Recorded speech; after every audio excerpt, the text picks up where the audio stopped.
Welcome to my channel-channelan. Jangan lupa ya untuk like, share, komen, dan subscribe. Hey, kamu. Iya, kamu yang utangnya banyak. Hari gini masih kelit pinjaman online. Bingung bayar gimana.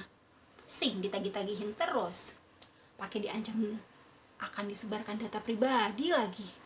Oke, video ini akan bahas solusinya agar kamu terlepas dari masalah itu semua. Nonton videonya sampai habis ya. Dalam kondisi yang susah kayak gini, gak menutup kemungkinan kamu atau orang terdekat kamu lagi kelilit pinjaman online. Yang awalnya yakin banget bisa bayar tuh utang, tapi dalam kondisi kayak gini yang tiba-tiba mungkin kalian dipecat, mungkin kalian yang belum dapat THR atau dibayar gajinya, akhirnya gak bisa tuh bayar utang. Masalah itu dimulai. Jadi, aku sebagai orang yang kerja di lembaga bantuan hukum, dalam sehari itu bisa nerima minimal 5 kasus sampai 10 kasus pinjaman online. Dari itu polanya serupa. Polanya tuh kayak gimana sih? Nah, kayak gini polanya. Biasanya kalian pinjaman online, terus di kemudian hari kan kalian bermasalah nih. Nah, masalahnya adalah kalian tuh pasti ditagih-tagihin pinjaman online. Mending kalau ditagih-tagihin. Gak jarang di kemudian hari nomor kontak yang ada di handphone kalian itu diteleponin semuanya sama debt collector untuk ngingetin kalian untuk bayar tuh utang. Terus kalian juga diancam, macam-macam lah diancamnya. Mulai dari disuruh jual diri, disuruh jual ginjal, disuruh ngacur atau apa. Di sini aku akan bahas bagaimana solusinya dan bagaimana pandangan hukumnya. Untuk pinjaman online, biasanya ada dua permasalahan hukum. Yang pertama, masalah data pribadi kalian yang disebarkan. Kedua, masalah hutang kalian.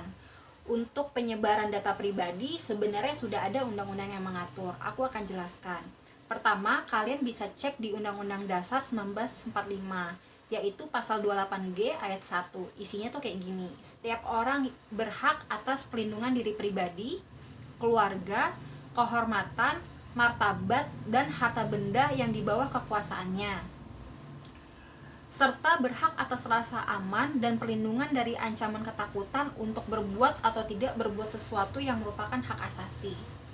Kemudian, kalau kalian ingin tahu undang-undang yang lebih spesifik lagi, kalian bisa cek di Undang-Undang Nomor 19 Tahun 2016. Di situ, di pasal 26 ayat 1 dan ayat 2 dijelaskan sebagai berikut.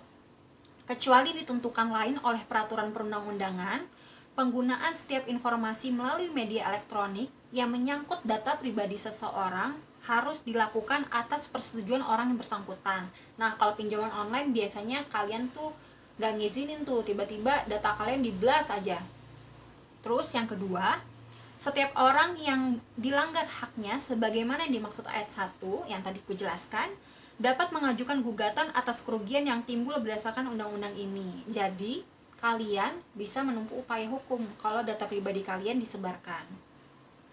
Terkait penyebaran data pribadi, terdapat aturan yang tegas melarangnya, yakni setiap orang yang tanpa hak menyebarkan data kependudukan sebagaimana yang dimaksud dalam pasal 79 ayat 3 dan data pribadi sebagaimana yang dimaksud dalam ayat 1A pasal 86 dipidana dengan pidana paling lama 2 tahun dan atau denda paling banyak 25 juta. Jadi ini ada ancaman pidananya loh guys. Dan sehingga dari penjelasan yang tadi kujelaskan, kita menyarankan kalau data pribadi kalian disebarluaskan, kalian tuh dapat lapor ke pihak kepolisian. Aku menyarankan kalian tuh lapornya langsung ke tingkat Polda. Kalau di Jakarta, kalian bisa langsung ke Polda Metro Jaya. Lalu bagaimana nih untuk masalah hutang? Nah, ketika kalian lapor polisi bukan artinya hutang kalian lunas ya guys, itu enggak. Jadi hutang is hutang, kriminal is kriminal. Jadi walaupun kalian lapor polisi itu hanya untuk masalah data pribadi, tapi hutang ya tetap harus dibayar lah. Aku menyarankan kalian kan sebenarnya punya etikat baik untuk bayar, tapi lagi nggak ini aja, lagi nggak bisa bayar sekarang. Nah, kalau masalah kalian seperti itu, aku menyarankan untuk kalian mengajukan permohonan restrukturisasi hutang. Apa tuh? Nah, restrukturisasi hutang adalah biasanya itu dikenal dalam dunia perbankan. Artinya, upaya perbaikan yang dilakukan dalam kegiatan pengkreditan terhadap debitur yang mengalami kesulitan untuk memenuhi kewajibannya. Intinya kayak gini deh, kayak kalian ingin tetap bayar tapi nggak mampu sekarang, maka kalian minta keringanan, kurang lebih seperti itu. Nah, kalau seandainya kalian nggak bisa bayar hutang, aku menyarankan kalian itu mengajukan permohonan restrukturisasi secara resmi ke perusahaan pinjaman online. Jadi kalian gak usah tuh ngoceh-ngoceh ke debt collector. Karena apa? Pada praktiknya debt collector itu orang yang berbeda-beda setiap harinya. Jadi kalian pertama ngomongnya sama orang ini bilang, iya pak saya mau bayar, besok juga kalau kalian jelasin, saya udah ngejelasin kok, ya mereka mana tahu karena nomornya beda-beda. Nah, aku akan ngasih tips, saran ketika kalian masalahnya seperti ini, apa yang harus kalian lakukan. Pertama, untuk masalah pinjaman online-nya, pastikan dulu apakah pinjaman online tersebut legal atau ilegal. Itu sebenarnya bisa memudahkan kalian. Kalau pinjamannya legal, itu biasanya akan ada nomor, alamat resmi. Nah, untuk masalah tahu apakah itu legal atau ilegal, kalian bisa langsung cek di web OJK. Terus yang kedua, cari alamat atau kontak perusahaannya, karena kan kalian mau mengajukan permohonan restrukturisasi hutang. Yang tadi ku bilang, kalian nggak perlu ngoceh-ngoceh sama debt collector, karena debt collector itu cuma pesuruh untuk nelponin kalian.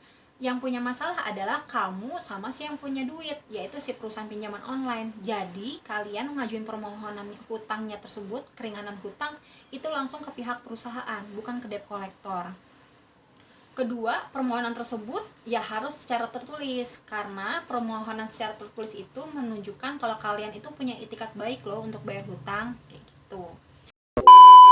Demikian tips-tips dariku, semoga bermanfaat dan hutang kalian cepat terbayarkan. Terima kasih.